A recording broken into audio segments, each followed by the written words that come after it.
నమస్కారం అండి.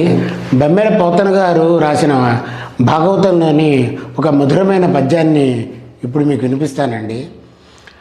కంజాక్షునకు గాని కాయంబు కాయమే పవన గుంభిత చర్మ భద్రికాకా వైకుంఠు పొగడని వక్వము వక్వమే ఢమఢమధ్వని తోడి డకగాక హరిపూజలను చేయని హస్తము హస్తమే కడుసాక నిర్మిత దర్విగాక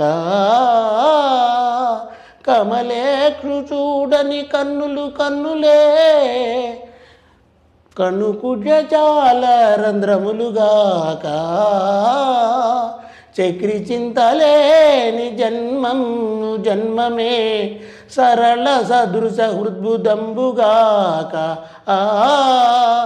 విష్ణు భక్తి లేని విభుడుడే పాదయుగము తోడి పశువుగాక.